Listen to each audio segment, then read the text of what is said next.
नमस्कार। 1988 बैच के आईएएस अधिकारी ज्ञानेश कुमार ने बुधवार को देश के 26वें चीफ इलेक्शन कमिश्नर का पद संभाला।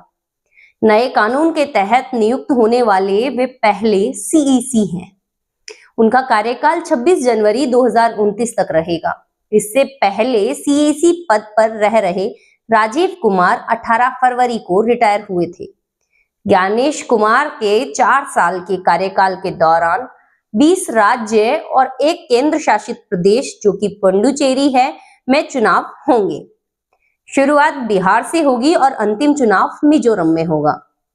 ज्ञानेश कुमार के अलावा विवेक जोशी को चुनाव आयुक्त नियुक्त किया गया है। वे हरियाणा के मुख्य सचिव और 1989 बैच के आईएएस अधिकारी हैं। वहीं चुनाव आयुक्त सुखबीर सिंह संधू अपने पद पर बने रहेंगे। प्रधानमंत्री नरेंद्र मोदी की अगुवाई में 17 फरवरी को हुई बैठक में इन नियुक्तियों पर मुहर लगी थी। बैठक में गृह मंत्री अमित शाह और लोकसभा में नेता विपक्ष राहुल गांधी भी शामिल थे। पदभार संभालने के बाद सीईसी ज्ञानेश कुमार ने कहा कि राष्ट्र सेवा के लिए पहला कदम है मतदान। भारत का हर नागरिक जो 18 साल की आयु पूरी कर चुका है को मतदान जरूर करना चाहिए। भारत के संविधान, लोक प्रतिनिधित्व कानूनों और उनके नियमों के अनुरूप चुनाव आयोग हमेशा मतदाताओं के साथ रहेगा। मीडिया रिपोर्ट्स के मुताबिक नए सीईसी के लिए 5 नामों की सूची दी गई थी, लेकिन राहुल ने नामों पर विचार करने से इनकार कर दिया। बैठक के बाद राहुल गांधी ने डिसेंट नोट जारी किया था। इसमें उन्होंने कहा था कि मामला सुप्रीम कोर्ट में लंबित है, इसलिए यह बैठक होनी ही नहीं चाहिए थी। The reason I am saying this, sir, is because the rules have been changed. This is not just said in isolation. Speaker, sir, the election commissioner used to be chosen by the Prime Minister, Leader of Opposition, and the Chief Justice. Sir, the Chief Justice was removed from that committee. Why? Why? This is a question, sir. This is a question to the Prime Minister. Why was the Chief Justice removed from the committee? Now, in a few days, I am going to go to the meeting. I am going to go to the meeting. There's going to be Mr. Amit Shah and Mr. Modi ji. And there's going to be me. 2 to 1. Why am I even going to the meeting? What is the purpose of me going to the meeting? I am only going to the meeting to certify what Modi ji and Amit Shah ji are going to say. Right? Whereas if the Chief Justice was there could be a discussion. Chief Justice and Leader of Opposition could say, no, we don't agree. So, that seems to be a calculated strategy. Now, just prior to the Lok Sabha, the election commissioner was changed and 2 new election commissioners were placed. Yes. We know that the election dates were changed. Yes. We know that the elections were postponed. These are facts.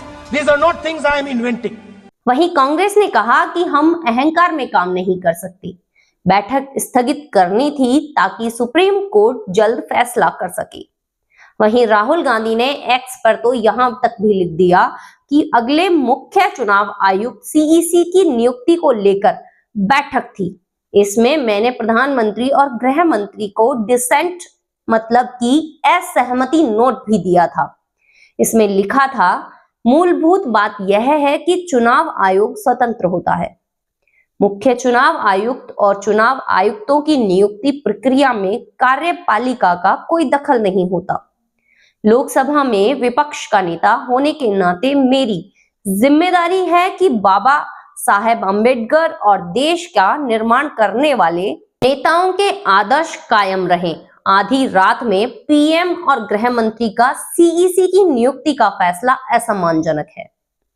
CEC की नियुक्ति का फैसला तब लिया गया जब मामला supreme court में है और इस पर 48 घंटे के अंदर सुनवाई होनी है।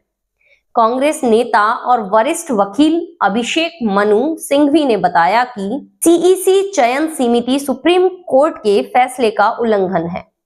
सीईसी के चयन के लिए गठित समिति से सीजेआई को हटाकर सरकार ने साफ कर दिया कि वह चुनाव आयोग की विश्वसनीयता नहीं बल्कि नियंत्रण चाहती है। सिंघवी ने कहा कि सीईसी और अन्य ईसी की नियुक्ति के लिए बने गए कानून पर सुप्रीम कोर्ट में याचिका पेंडिंग है। इस मामले में 19 फरवरी को सुनवाई है। यह सिर्फ 48 घंटे का ही तो मामला था।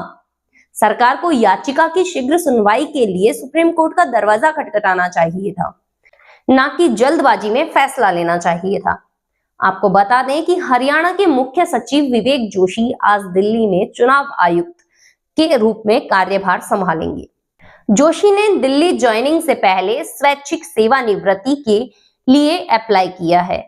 ज्वाइनिंग से पहले मुख्य सचिव जोशी ने कहा कि यह घोषणा अप्रत्यक्ष थी, लेकिन अपने गृह कैडर में वापस आना भले ही थोड़े समय के लिए एक अच्छा अनुभव था। हम आप सभी से जानना चाहते हैं कि आपको क्या लगता है, यह फैसला हमारे देश के हित में साबित होगा? आपकी इस बारे में क्या राय है? कमेंट बॉक्स में लिखकर जरूर बताइएगा। ऐसी ही जानकारी के लिए जुड़े रहिए हमारे चैनल से एंड लाइक एंड सब्सक्राइब करना ना भूलें। धन्यवाद।